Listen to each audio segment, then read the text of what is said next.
Party व आम जनहित में हर वर्ष की तरह इस वर्ष भी पूरे देश भर में आज मेरा जन्मदिन जन कल्याणकारी दिवस के रूप में मनाया जा रहा है,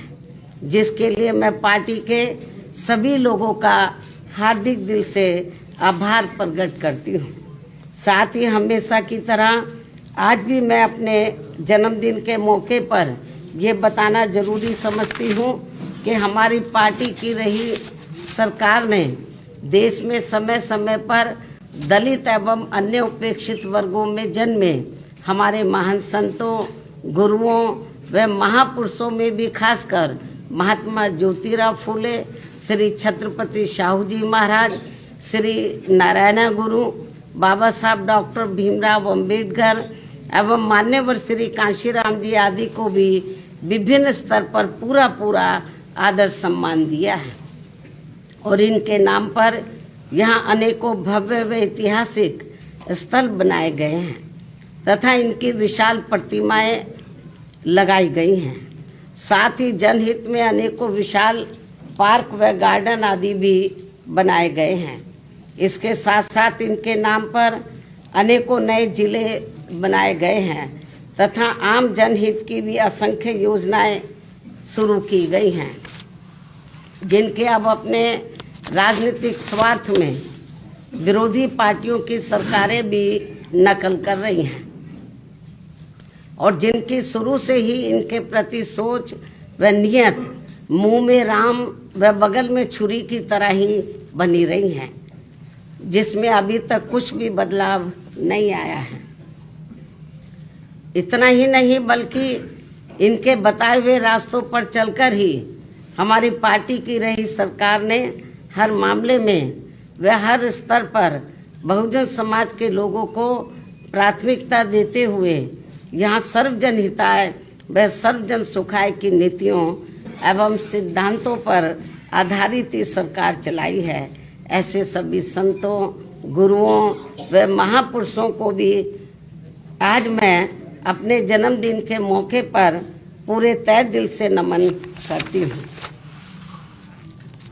जिनके बताए हुए रास्तों पर चलकर ही मैंने देश में यहाँ सदियों से उपेक्षित रहे खासकर दलित एवं अन्य उपेक्षित वर्गों के लोगों को मान सम्मान के साथ अपने पैरों पर खड़े करने के लिए अपनी पूरी जिंदगी भी समर्पित कर दी है।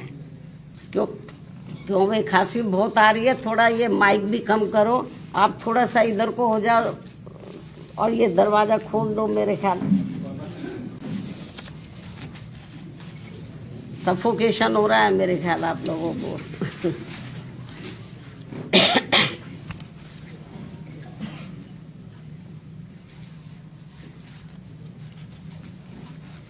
मैं आपको बता रही थी अभी जो हमारे संत गुरु और महापुरुष हुए हैं, जिन्होंने इस देश के खास तौर से दलित एवं जो अन्य वीकर सेक्शन के लोग हैं उनको पैरों पर खड़ा करने के लिए अपनी जिंदगी पूरी समर्पित कर दी है, तो उनको मैं नतमस्तक करती हूँ, नमन करती हूँ, जिनके बताए हुए रास्तों पर चलकर ही मैंने देश में यहाँ सदियों से उपेक्षित रहे खासकर दलित एवं अन्य उपेक्षित वर्गों के लोगों को मान सम्मान के साथ अपने पैरों पर खड़े करने के लिए अपनी पूरी जिंदगी भी समर्पित कर दी है। और जब तक मैं जिंदा रहूंगी और यदि अभी तक की तरह मेरा स्वास्थ्य भी बराबर ठीक बना रहता है, तो तब तक मेरा इन वर्गों के हित व कल्याण के लिए निरंतर प्रयास व संघर्ष आदि जारी रहेगा। और इस मामले में ना तो मैं कभी झुकने वाली हूँ तथा ना ही कभी किसी के दबाव व लालच आदि में आकर अपनी पार्टी की मूवमेंट से पीछे हटने वाली हूँ, जिसके लिए बीएसपी के जन्मदाता एवं संस्थापक मान्यवर श्री कांशीराम जी ने अपनी पूरी जिंदगी समर्पित कर दी है। इतना ही नहीं बल्कि इन्होंने अपने जीते जी हर मामले में मुझ पर पूरा भरोसा करके वह मुझे अपना एकमात्र उत्तराधिकारी बनाकर इस पार्टी की संपूर्ण जिम्मेवारी भी मेरे कंधों पर सौंप दी है। जिसे मैं अपने जीते जी किसी भी कीमत पर पीछे नहीं जाने दूंगी, बशर्ते ईवीएम हमारी मुश्किलें और ज्यादा ना बढ़ाता रहे। ये मैं अपनी पार्टी के लोगों को विश्वास दिलाना चाहती हूँ, लेकिन इसके लिए मैं उनसे पार्टी को हर स्तर पर पूरा सहयोग करने की भी पुरजोर अपील करती हूँ। वैसे मुझे पूरा भरोसा है कि इस मामले में पार्टी के लोग मुझे कतई भी निराश नहीं करेंगे। इसके साथ साथ यहाँ मैं ये भी कहना चाहूँगी कि पार्टी द्वारा हर वर्ष इनके मूवमेंट को आगे बढ़ाने के लिए विभिन्न स्तर पर जो भी प्रयास किए गए हैं और इस दौरान जो भी उतार चढ़ाव आए हैं तथा विरोधियों द्वारा बीएसपी को कमजोर करने के लिए जो भी षड्यंत्र रचे गए हैं, तो इन सब का पिछले एक वर्ष का पूरा लेखा जोखा मेरी हर वर्ष आज के ही दिन अर्थात मेरे जन्मदिन के मौके पर जारी होने वाली पुस्तक मेरे संघर्षमय जीवन एवं बीएसपी मूवमेंट का सफरनामा में हिंदी व अंग्रेजी में वर्णित कर दिया जाता है, जो फिर ये पुस्तक पार्टी में विशेषकर नए जुड़े लोगों के साथ साथ वर्तमान युवा पीढ़ी व आगे आने वाली पीढ़ी के लिए भी पार्टी व मूवमेंट के हित में उन्हें सही मार्गदर्शन व प्रेरणा आदि देने का ये अति महत्वपूर्ण कार्य करेगी, जिसका 21वें हिंदी व अंग्रेजी संस्करण का मैं विमोचन करूं। लेकिन उससे पहले मैं मीडिया के माध्यम से पार्टी के लोगों को सावधानी के तौर पर यह बताना जरूरी समझती हूं कि देश में पार्टी की मूवमेंट को आगे बढ़ने से रोकने व कमजोर करने के लिए पिछले कुछ वर्षों से यहाँ कांग्रेस, बीजेपी व अन्य जातिवादी पार्टियां आए दिन किस्म किस्म के साम दाम दंड भेद आदि अनेकों हथकंडे इस्तेमाल करती रहती हैं, जिनका सही व समय से मुंह तोड़ जवाब देकर वे हर प्रकार की सावधानी बरतते हुए ही अपनी पार्टी के लोगों को पूरे देश में बीएसपी को हर स्तर पर मजबूत बनाना है और खासकर आबादी के हिसाब से देश के सबसे बड़े प्रदेश यूपी में फिर से यहाँ अपनी पार्टी बीएसपी को सत्ता में लाना भी बहुत जरूरी है। हालांकि इस संदर्भ में काफी कुछ विस्तार से जानकारी मैंने दिनांक 9 अक्टूबर सन 2025 को बीएसपी के जन्मदाता एवं संस्थापक मान्यवर श्री कांशीराम जी की पुण्यतिथि के मौके पर यहाँ लखनऊ में इनके सम्मान में किए गए यूपी प्रदेश स्तरीय अति विशाल महाआयोजन में दे दी गई है। उन्हें मैं पुनः दोहराना नहीं चाहती हूँ, लेकिन यहाँ यूपी के आम जनता को सजग व सचेत करने के उद्देश्य से ये कहना जरूरी समझती हूँ कि पिछले महीने सन 2025 में उत्तर प्रदेश विधानसभा के हुए शीतकालीन सत्र के दौरान राजधानी लखनऊ में अकेले बीजेपी के ही नहीं बल्कि सपा व कांग्रेस के भी ब्राह्मण समाज के सभी विधायकों तथा सरकार के मंत्री आदि ने भी एक जगह इकट्ठा होकर अपने ब्राह्मण समाज की वर्तमान बीजेपी की सरकार में भी हर स्तर पर हो रही उपेक्षा तथा इन पर आए दिन हो रही जुर्म जाति आदि को भी लेकर काफी चिंता व्यक्त की गई है और ये स्वाभाविक भी है। जबकि यूपी में हमारी पार्टी ने पिछले कई हुए विधानसभा चुनाव में टिकट देने व सरकार बनने पर अन्य वर्गों की तरह ब्राह्मण समाज को भी हर स्तर पर उचित भागीदारी दी है। साथ ही इनके ऊपर किसी भी प्रकार से कोई भी अन्याय अत्याचार आदि नहीं होने दिया है, जिसे ध्यान में रखकर अब यहाँ ब्राह्मण समाज को भी कांग्रेस, बीजेपी व सपा आदि इन पार्टियों के किसी भी बहकावे में नहीं आना चाहिए। वैसे भी अब ब्राह्मण समाज को किसी का भी चोखा बाटी आदि नहीं चाहिए और न ही वे किसी की धमकी से भी डरने वाले हैं, बल्कि उन्हें हर स्तर पर पूरा मान सम्मान व उचित प्रतिनिधित्व तथा रोटी रोजी के भी साधन चाहिए। साथ ही इनके ऊपर कोई भी जुर्म जाति आदि नहीं होनी चाहिए, जो ये सब इनकी चाहत अभी तक बीएसपी की सरकार में ही पूरी हुई है। और इस बार बीएसपी की सरकार बनने पर फिर से इनकी ये सब चाहत जरूर पूरी की जाएगी। इनके साथ साथ क्षत्रिय व वैश्य समाज आदि के भी हित व कल्याण का तथा इनकी सुरक्षा आदि का भी हर मामले में पूरा ध्यान रखा गया है और आगे भी रखा जाएगा। वैसे भी हमारी पार्टी की रही सरकार ने हमेशा यहाँ सर्व समाज के हित व कल्याण का हर मामले में व हर स्तर पर पूरा ध्यान रखा है। खासकर जाट समाज जो ज्यादातर खेती किसानी का कार्य करता है, उनकी खेती करने के लिए खाद्य सहित अन्य सभी सुविधाओं की समय से उचित व्यवस्था की है। साथ ही गन्ना किसानों को तो काफी बढ़ाकर दाम दिया है। इनकी अन्य फसलों का भी उन्हें उचित दाम दिया है। और अब सरकार बनने पर और अब आगे सरकार बनने पर इनका इसी प्रकार आगे भी जरूर पूरा ध्यान रखा जाएगा।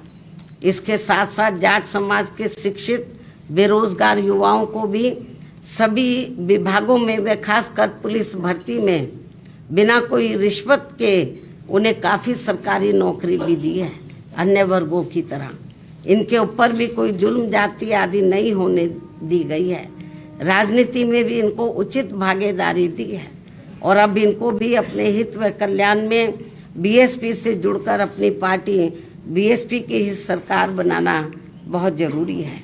इतना ही नहीं बल्कि यहाँ दलितों, पिछड़ों, मुस्लिम व अन्य धार्मिक अल्पसंख्यक समाज के लोगों के हितों का तो बीएसपी की रही सरकार में हर स्तर पर इनका प्राथमिकता के आधार पर विशेष ध्यान रखा गया है और इनके ऊपर कोई भी अन्याय, अत्याचार आदि नहीं होने दिया है। आगे भी इन वर्गों का विशेष ध्यान रखा जाएगा। इसके अलावा हमारी पार्टी की रही सरकार ने किसी के भी मंदिर, मस्जिद व चर्च आदि को भी कोई क्षति नहीं पहुंचने दी है। इस प्रकार से हमारी पार्टी की रही सरकार ने यूपी की आम जनता को हर मामले में व हर स्तर पर काफी बेहतरीन सरकार दी है। हालांकि प्रदेश की आम जनता ने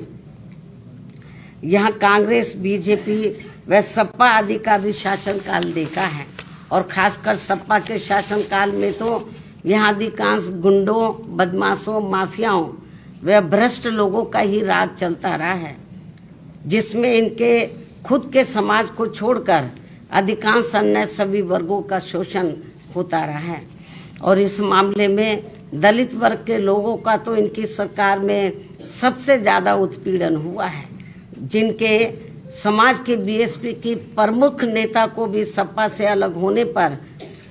जब गठबंधन की सरकार थी तो सपा से अलग होने पर दिनांक 2 जून सन 1995 को यूपी के लखनऊ सरकारी गेस्ट हाउस में मेरे ठहरने के दौरान वहां सरकारी मशीनरी की मदद से सपा के कई हजार गुंडों व बदमाशों आदि ने जो उस दिन मेरे ऊपर जानलेवा हमला करने का पूरा प्रयास किया है, ये सब भी किसी से छिपा नहीं है। इसके अलावा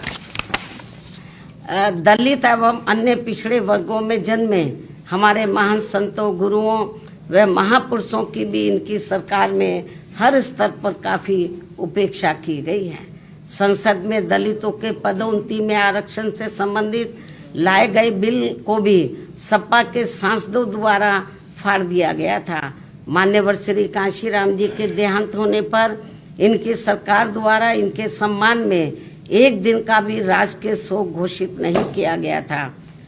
पिछड़े वर्गों का भी आरक्षण संबंधी ज्यादातर लाभ इनकी सरकार में केवल इनका खुद का अपना समाज ही उठाता रहा है। मुस्लिम समाज भी ज्यादातर उपेक्षित ही रहा है। यह है इनके पीडीए की असली पहचान। वहीं दूसरी तरफ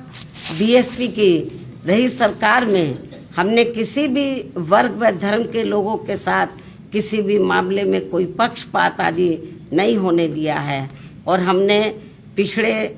वर्गों में इनके खुद के यादव समाज के हितों का भी पूरा ध्यान रखा है, आगे भी रखेंगे।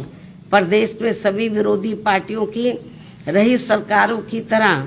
हमने बीएसपी की सरकार में कोई भी दंगा फिसाद आदि नहीं होने दिया है। साथ ही प्रदेश के विकास को भी लेकर हमारी पार्टी की रही सरकार ने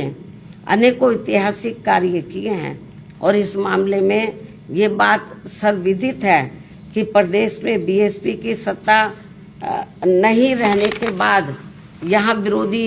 पार्टियों की रही सरकारों में जितने भी एक्सप्रेस वे बने हैं और अब दिल्ली के नज़दीक जिला गौतम बुद्ध नगर में नोएडा अंतर्राष्ट्रीय हवाई अड्डा भी शुरू होने के लिए जा रहा है, तो इन सभी की वास्तव में पूरी रूपरेखा बीएसपी की रही सरकार में ही तैयार हो गई थी। एक आदि बड़े एक्सप्रेस वे तो मेरी सरकार में ही बन गए थे। हालांकि ये सभी कार्य मेरी सरकार के रहते ही पूरे हो जाते यदि उस समय केंद्र की रही कांग्रेस पार्टी की सरकार अपनी जातिवादी मानसिकता के चलते इन कार्यों में रुकावटें नहीं डालती। इस प्रकार से यहाँ बीएसपी का चारों बार का रहा शासनकाल हर मामले में काफी बेहतरीन शासनकाल रहा है, जिसे प्रदेश व आम जनहित में फिर से सत्ता में लाना बहुत जरूरी है, क्योंकि अब यूपी में कांग्रेस व सपा की रही सरकार की तरह वर्तमान में बीजेपी की चल रही सरकार में भी यहाँ की आम जनता व विशेषकर दलित एवं अन्य उपेक्षित वर्गों के लोग हर स्तर पर काफी ज्यादा दुखी व परेशान हैं। इनके नेता लोग मौजूदा सरकार में अधिकांश अपने खुद के नफे नुकसान में ही लगे रहते हैं। इनका अपने समाज के नफे नुकसान से कोई लेना देना नहीं है, ऐसा इन वर्गों के लोगों का मानना है। अभी भी प्रदेश में कानून व्यवस्था सपा की रही सरकार की तरह काफी बिगड़ी हुई है। सरकार को बिना पक्षपात के काफी सख्ती करने की जरूरत है। ऐसी स्थिति में यूपी की आम जनता बीएसपी के 4 बार के रहे शासनकाल को याद करके अब यहाँ बीएसपी को सत्ता में लाने का काफी हद तक अपना मन बना चुकी है, जिसे पूरा करने के लिए इस बार होने वाले विधानसभा चुनाव में मैं खुद भी कोई कसर छोड़ने वाली नहीं हूँ। ये मेरा पुनः वायदा है। और जब यूपी में इस बार होने वाले विधानसभा चुनाव में हमारी पार्टी की पूर्ण बहुमत की सरकार बन जाती है, जिसकी काफी उम्मीद भी है, तब फिर हमारी पार्टी सन 2007 में पूर्ण बहुमत की बनी सरकार की तरह ही यहाँ हर मामले में व हर स्तर पर सर्वजन हिताय व सर्वजन सुखाय की नीतियों एवं सिद्धांतों पर आधारित ही सरकार चलाएगी। ये भी मैं यूपी की जनता को विश्वास दिलाना चाहती हूँ, जिसकी इस समय यूपी की जनता को व खासकर दलित एवं अन्य उपेक्षित वर्गों के लोगों को तथा विभिन्न क्षेत्रों में कार्यरत दुखी व पीड़ित लोगों को भी काफी जरूरत है। वैसे भी इस समय यहाँ अकेले बहुजन समाज के लोग ही नहीं बल्कि अन्य सभी समाज के लोग भी अपनी विभिन्न समस्याओं को लेकर काफी ज्यादा दुखी व परेशान हैं। यहाँ कानून व्यवस्था भी ठीक नहीं है। ऐसे में अब यहाँ यूपी की आम जनता बीएसपी को ही पुनः सत्ता में लाना चाहती है, किंतु उसके लिए पार्टी को हर स्तर पर मजबूत बनाना बहुत जरूरी है। और यदि इस बार यह विधानसभा के आम चुनाव होने से पहले हमारी पार्टी हर स्तर पर मजबूत हो जाती है और जिसके लिए अभी से ही पार्टी के लोग पूरे जी जान से जुटे भी हैं, तो तब फिर अपनी पार्टी को इस बार यहाँ सत्ता में आने से कोई रोक नहीं सकता है, बशर्ते यहाँ प्रदेश की आम जनता चुनाव के दौरान कतई भी गुमराह नहीं होती है। इसके साथ साथ पिछले कई चुनावों की तरह इस बार भी होने वाले विधानसभा चुनाव में ईवीएम में धांधली व बेईमानी आदि नहीं की जाती है, जिसकी ये आम चर्चा है। लेकिन इसके बावजूद भी हमारी पार्टी ये सोचकर देश में सभी चुनाव पूरी तैयारी व दमदारी के साथ लड़ती है, पता नहीं कब ईवीएम में धांधली व बेईमानी आदि कराने वालों का सिस्टम फेल हो जाए तो तब फिर चुनाव में सही रिजल्ट आ सकता है, ऐसा भी लोगों का मानना है। वैसे अब पूरे देश में ईवीएम के विरोध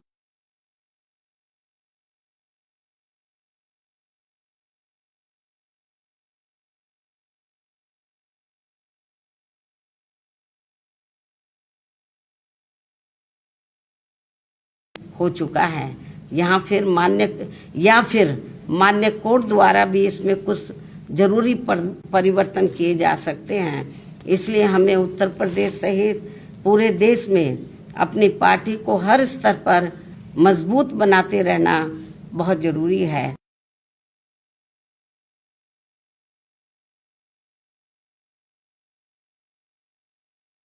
का भी कार्य चल रहा है, उसमें भी काफी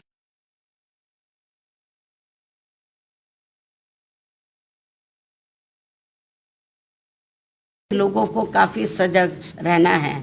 और समय से ये कार्य पूरा भी करना है। इसके साथ ही जहां तक गठबंधन करके चुनाव लड़ने का सवाल है तो इस संबंध में फिर से जहां मैं अपनी पार्टी का स्टैंड स्पष्ट कर देना चाहती हूं कि हमारी पार्टी का गठबंधन करके चुनाव लड़ने के मामले में अभी तक का अधिकांश अनुभव यही रहा है कि गठबंधन करके चुनाव लड़ने से हमारी पार्टी को फायदा कम व नुकसान ज्यादा होता है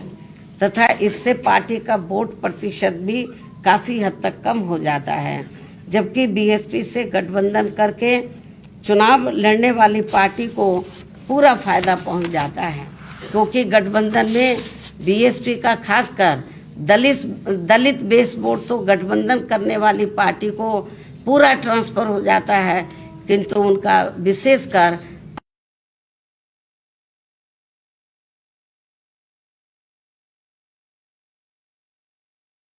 वारों को परिवर्तित नहीं हो पाता है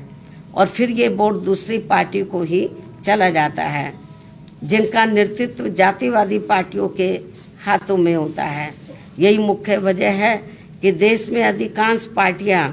बीएसपी से गठबंधन करके चुनाव लड़ना चाहती हैं, क्योंकि उनको फायदा पहुंचता है। लेकिन गठबंधन करने के मामले में हमें बीएसपी के हित को भी देखना बहुत जरूरी है। ऐसी स्थिति में अब हमारी पार्टी उत्तर प्रदेश सहित पूरे देश में विधानसभा व लोकसभा का भी आम चुनाव अकेले ही लड़ना ज्यादा बेहतर समझती है और यूपी में जब इस बार चुनाव होगा अकेले ही चुनाव लड़ेगी। कोई गलतफहमी किसी को भी अपने आप में पैदा नहीं करनी चाहिए। इसलिए अब हमारी पार्टी ने उत्तर प्रदेश सहित पूरे देश में सभी छोटे बड़े चुनाव अकेले ही लड़ना ज्यादा उचित समझा है और अब हमारी पार्टी किसी भी चुनाव में किसी भी पार्टी के साथ किसी भी प्रकार का कोई भी गठबंधन करके चुनाव नहीं लड़ेगी। लेकिन इस संबंध में यहाँ मैं ये भी कहना चाहूंगी, जब आगे चलकर हमारी पार्टी को ये पूरा भरोसा हो जाएगा, आपकी नई बात कर रही हूँ, बरसों लगेंगे अभी, जब आगे चलकर हमारी पार्टी को ये पूरा भरोसा हो जाएगा कि बीएसपी से गठबंधन करके चुनाव लड़ने वाली पार्टी अपनी पार्टी का खासकर अपर कास्ट समाज का वोट उनकी जातिवादी मानसिकता व सोच आदि को बदलकर हमारी पार्टी को ट्रांसफर करा सकती है, तब फिर उस समय गठबंधन करके चुनाव लड़ने को लेकर जरूर सकारात्मक निर्णय लिया जा सकता है। इसमें बरसों लगेंगे। जब तक ये जातिवादी व्यवस्था रहेगी, मानसिकता लोगों के नहीं बदलेगी, बहुत मुश्किल है। जो फिलहाल हमें यहाँ अभी तक किसी भी पार्टी में ऐसा होता हुआ नजर नहीं आ रहा है। लेकिन ये भी सच है कि हमारी पार्टी द्वारा अपर कास्ट समाज के जिन लोगों की जातिवादी मानसिकता व सोच आदि को बदल दिया गया है, लेकिन ये भी सच है कि हमारी पार्टी द्वारा अपर कास्ट समाज के जिन लोगों की जातिवादी मानसिकता व सोच आदि को बदल दिया गया है, उनका वोट तो बिना गठबंधन के ही सीधा बीएसपी को मिल जाता है और इनका इस बार पहले से भी उम्मीद है कि इनका इस बार पहले से भी कहीं ज्यादा ये वोट हमारी पार्टी को जरूर मिल जाएगा। अपर कास्ट समाज का, ऐसा पार्टी का मानना है। इसके साथ साथ प्रदेश में दलित, पिछड़ा व मुस्लिम एवं अन्य धार्मिक अल्पसंख्यक समाज का भी वोट इस बार पहले से कई गुना ज्यादा बीएसपी को ही मिलने वाला है और फिर सपा का पीडीए भी देखता ही रह जाएगा, जिसकी पार्टी को पूरी उम्मीद भी है, क्योंकि अब यहाँ सर्व समाज के लोग कांग्रेस, बीजेपी व सपा आदि के शासनकाल को काफी आजमा चुके हैं, जबकि बीएसपी का 4 बार का रहा शासनकाल हर मामले में व हर स्तर पर काफी लोकप्रिय रहा है। और अब ये लोग इन पार्टियों के बहकावे में न आकर अपनी एकमात्र हितैषी पार्टी बीएसपी को इस बार सत्ता में जरूर लाएंगे, जिसकी काफी संभावना भी है। और ये कुछ जरूरी बातें पार्टी व मूवमेंट के हित में आज मैंने अपने जन्मदिन के मौके पर मीडिया के जरिए पूरे देश में अपनी पार्टी के लोगों के सामने रखी है। हालांकि मुझे पूरा भरोसा है कि पूरे देश में पार्टी के लोग मेरी इन सब बातों को गंभीरता से लेते हुए अब अपनी पार्टी को जरूर मजबूत, ऑफ कर दो इसको भाई, जरूर मजबूत बनाएंगे, जो यही इनका मेरे जन्मदिन पर खास तोहफा भी होगा। और अब मैं पार्टी व मूवमेंट के हित में अपनी लिखी गई पुस्तक का विमोचन करती हूँ।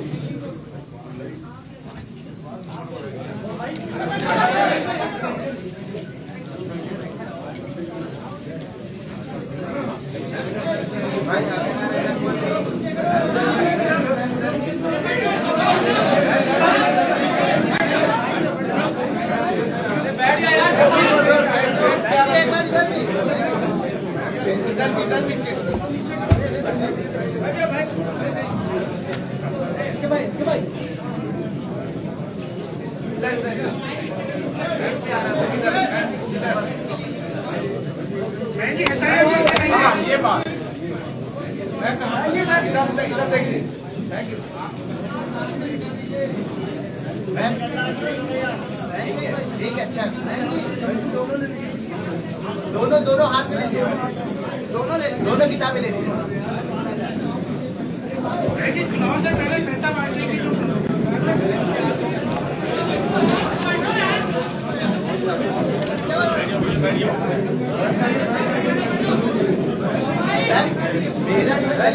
साथ अन्याय हो रहा है। और केंद्रीय निर्वाचन आयोग ने 4 करोड़ के आसपास वोटों का डिफरेंस आया है, उस पर आप कुछ कहेंगे?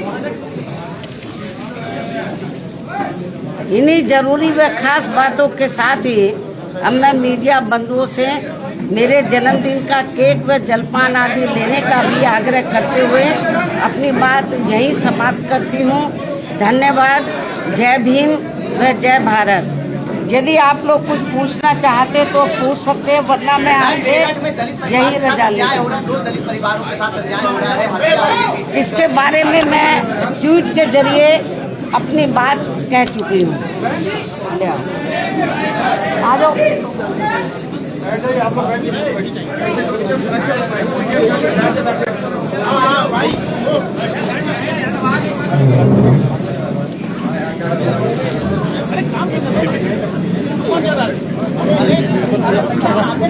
अरे आप क्या किए भाई?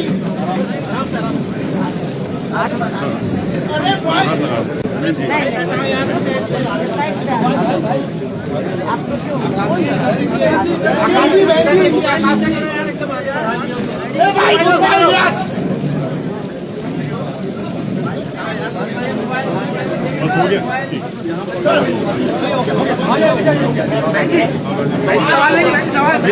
सवाल ले लिए, पानी फेंक के दो।